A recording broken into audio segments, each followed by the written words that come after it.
Hello, friends. Welcome back to the Broken Brains Monday Mental Health Tip. Today's Monday, and I'm Dwight, the host, the show, The Broken Brain. All right, I think that's all the demographic information you need about what you're listening to, since all of that stuff you probably already knew anyway. This very Monday, I wanted to share with you a concept called Positive Deviancy. Look at that. Look at how that name rattles the definitions that we're used to giving to those words. I guess you could say it's a form of positive deviancy in and of itself because of the term. So, if you're not familiar with positive deviancy, then you are in store for a whole bunch of cool rabbit holes that you can go down on the internet. Today's just a tip, so I'm just going to show you the little bit of that, and then you can plunge into the icy Arctic waters to see the rest of the iceberg on your own. Positive deviancy means looking for something that is going well, or rather moving in a direction that is desired, would be a better definition, that already exists that goes against the norm. There's an official definition that I read somewhere, an approach that involves identifying and amplifying solutions already existing in the community, especially among those who are marginalized or poor, by encouraging them to adopt exceptional practices that have led to success in their situations. That comes from a study by Pascal and Sternens.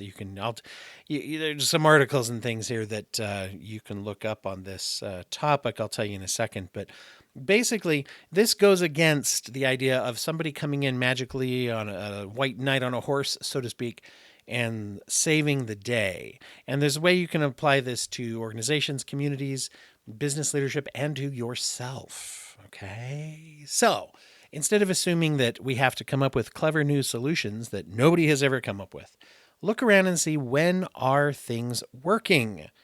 And maybe question if maybe the people who you're trying to help know more than you do about the thing you're trying to help them with. And one of the first times that this came about, remember the Sternens that I mentioned a minute ago, Pascal and Sternen? In 2010, they wrote a paper about this. Jerry Sternen was the director of Save the Children, which was a program in Vietnam. And in the 90s, they were trying to find ways to get food to impoverished villages. There was a huge problem with malnourished children, but they lost their funding. And so they were trying to do more with less. We've all heard that phrase before, right?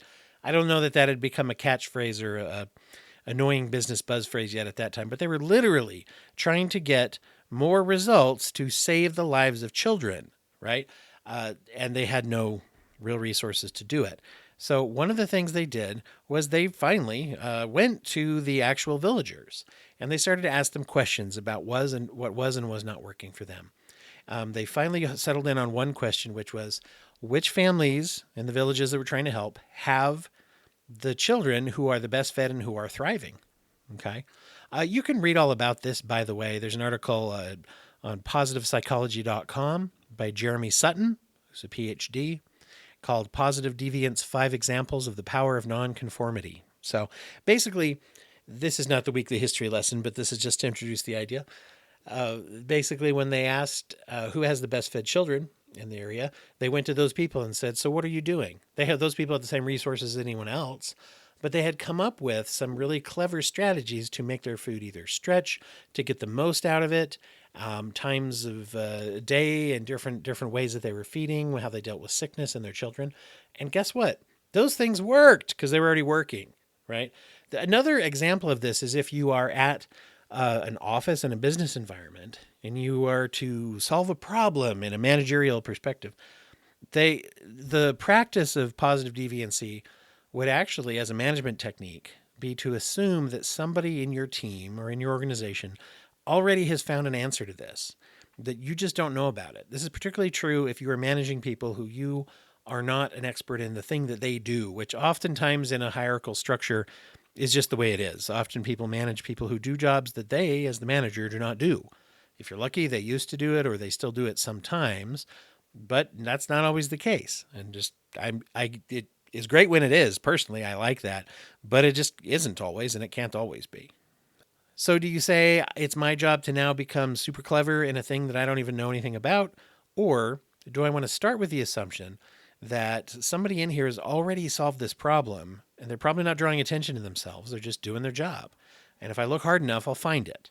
And then, prove me wrong, the world, if that's not the case. And many times we find it is. Now, bring this down to a personal level. What am I really worried about, or what are my biggest issues or problems that I'm trying to work on? Well, one of the things that we will sometimes do in therapy is we'll look at, especially if you're taking any kind of solution-focused response, or you're trying to shake loose a rigid self-doubt type of belief system, is we'll try to look for when things are working. And if you can find when something's working, if you have an issue or a habit or an addiction or a persistent thought or just some kind of an emotional thing that you keep running into, one thing that is useful is to say, when does it not bother me? Or when do I find success, even in the smallest pockets?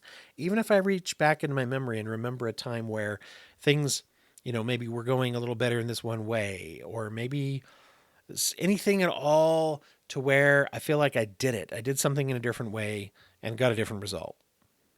And then we want to say why. What was going on? Because whatever was going on was deviant, meaning that it was deviating from the norm, but it was adding to the health of the situation. So it's positive. Positive deviancy. There we go. So you can look for this. This works as well in parenting. It works in your workplace, your interpersonal relationships as well. If you want to criticize someone for something, why don't you, take a minute to think about when they might have been able to do it well, and then try to go from there and say, hey, could you help me out by doing more of this, perhaps? It's just a whole different way of looking for things. So look for the healthy deviancy. Ties in with a couple other really cool things that I'm actually have on a little list here of things I'm going to be bringing to the mental health tips, but I won't spoil those for you yet. Let me throw a quick plug in for our charity of focus for this month, November 2024 AD. We are focused on the Because organization in Philadelphia, Pennsylvania. Because organization does great things to help people who have survived and come out of human trafficking situations to be able to get their lives into a healthy and happier place, to be able to be safe, to feel fulfilled, and to figure out things with their own health, with their occupational, educational, career goals, things like that, as well as their mental health and all other facets of health as well. They do all kinds of things to help to manage people's goals and have positive forward motion in these kinds of areas. So you can go to becauseorganization.org to find out more about them. If you are a member of the Patreon or have considered supporting the show and would like to also contribute to the Because organization, before the end of November, jump on and join the patrons club over at patreon.com/brokenbrain, or go to dwighthurst.com/support for that and other ways that you can support the program here. If you do become a paid patron member, 50% of your donation will go to the Because organization every month for as long as you remain a member of the Patreon family. Thanks, everybody. We'll have a new, exciting, actually really cool episode coming at you. Just one of the three ones that I'm thinking of in my head. And guess what? They're all cool, but it'll be a good one coming at you again tomorrow. Bye-bye.